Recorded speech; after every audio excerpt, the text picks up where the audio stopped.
Le roman Un coup à prendre, qui a donné Tout pour être heureux, donc qui est le film que je viens de vous présenter, raconte l'histoire d'Antoine, qui est un garçon qui est marié avec Alice et qui a deux petites filles, et qui un jour va partir sans trop de raisons valables de chez lui, parce qu'il va croire que l'herbe est plus verte ailleurs.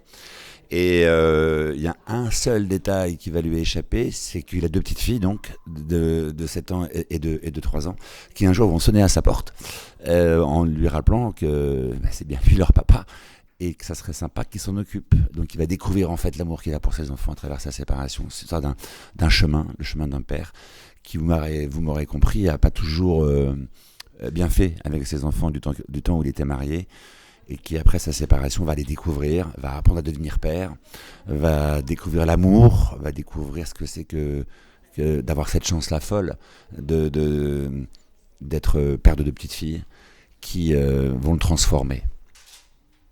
Ce film Tout pour être heureux, et cette adaptation-là n'a pu se faire que parce que le réalisateur avait la foi, qu'après il s'est entouré d'une fille incroyable qui est sa productrice, qui s'appelle Laetitia Galitzine, qui elle-même s'est aussi entourée d'un producteur très très convaincu et qui est Philippe Rousselet.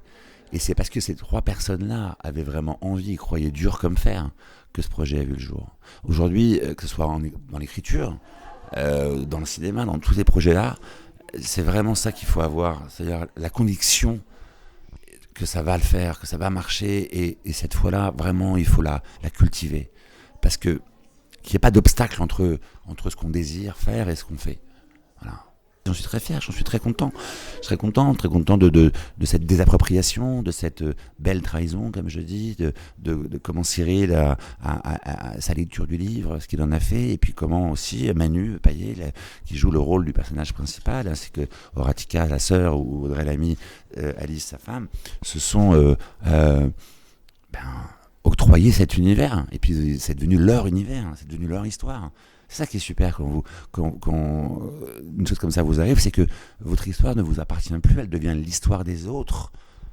Et quand vous voyez dans le générique tous les gens qui ont travaillé sur le film, quand vous écrivez, vous êtes seul, là vous avez beaucoup de gens, et je suis allé sur le tournage et à la fête du film, il y avait tous ces gens qui avaient travaillé sur, il s'appelait Un coup à prendre à l'époque, le projet, et personne ne me connaissait, je connaissais personne, je trouvais ça super. Vous voyez ce que je veux dire? D'être tout d'un coup extérieur et déjà spectateur d'un autre film qui se crée, sans vous. C'est bien de lâcher prise. Alors il faut devenir romancier, scénariste et réalisateur. Et pour l'instant, je continue à écrire des romans. Mais c'est vrai que c'est quelque chose qui me parle plus, déjà, le scénario. Je souhaite longue vie à ce festival de l'adaptation littéraire, qui est je trouve une très belle idée. C'est bien de parler aussi quand on voit beaucoup de films, souvent on oublie qu'il y a des livres qui sont à l'origine de ce que les gens voient sur grand écran. C'est une très belle idée. Je souhaite donc longue vie à ce festival.